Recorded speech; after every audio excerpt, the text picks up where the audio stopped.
Todd Coolman, in addition to being a bassist, you're an educator as well. Do you think playing with Horace and being with him, how did that possibly impact on your role as teacher? What I've tried to do I've been teaching a long time. I've had a long time to think about that and to develop that aspect of the craft.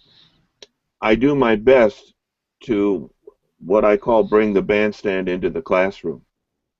So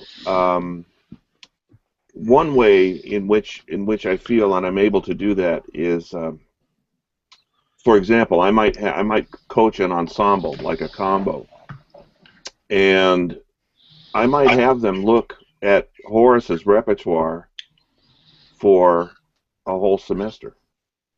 And I feel that after working with Horace for 2 years, I came to understand what it was he wanted from his music. And I realized that my students probably will not work with Horace Silver, and more than likely will not have an experience like that, particularly in reference to this whole apprenticeship question, which is a whole other issue. So whether I'm right or wrong, I think I can translate that as best I can and expect them to do what Horace expected me and all of us to do. So that's one way it has had an impact. Also, just in terms of the lessons that we've all learned, passing on those lessons. There's kind of intangible because it's not about playing this note on that chord. It's more about the aesthetic of music making. And I think that's a lot more important than having a student play a certain note on a certain chord. I think it's much more important to look at the broader aesthetic implications, assuming that the student is actually going to do the work to find out which notes belong on which chords, you know. Yeah. Because that in and of itself, that skill doesn't take an enormous amount of talent, but applying that to a musical situation does.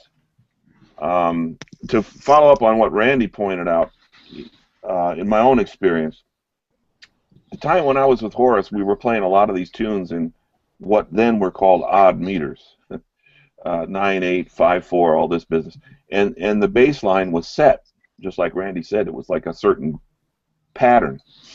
So one night, Horace hardly ever said anything to me about, play this or that.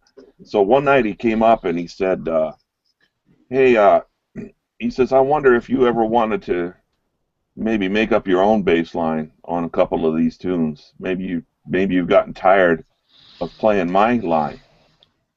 And I wasn't about to tell him I got tired of playing his line, but I said, well, I wouldn't mind. Yeah, I'll try playing some other stuff. But the truth was, I think he heard me getting a little complacent with the groove, So we played for the next few nights, and I played all these different kind of lines. None of them worked as well as the one that he wrote. None of them made the band feel as good as boo, boo, boo, boo, boo, boo, boo, boo, boo, So I went up to him after the third night. I said, Horace, I said, I wonder if you'd mind if I just went back to playing the lines that you wrote. He says, well, why is that? I said, I can't find anything that's any better than that. And I said, more importantly, your lines make the tune feel good. And he just looked at me. He says, I was hoping you'd reach that conclusion. and I guess there is a relationship between that experience and the way I try to teach. In other words, that is the idea that I try to convey to a student.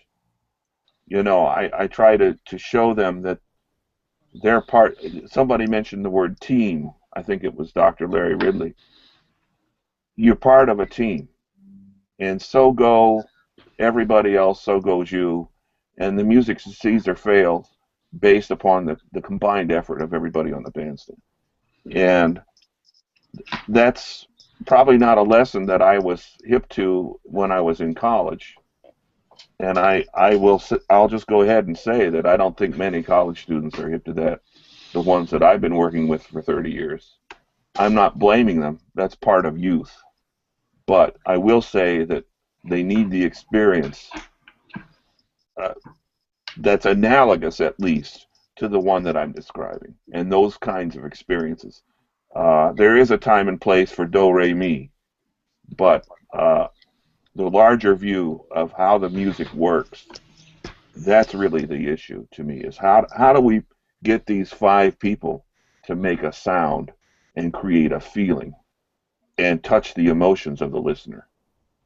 Bottom line, who are we playing for?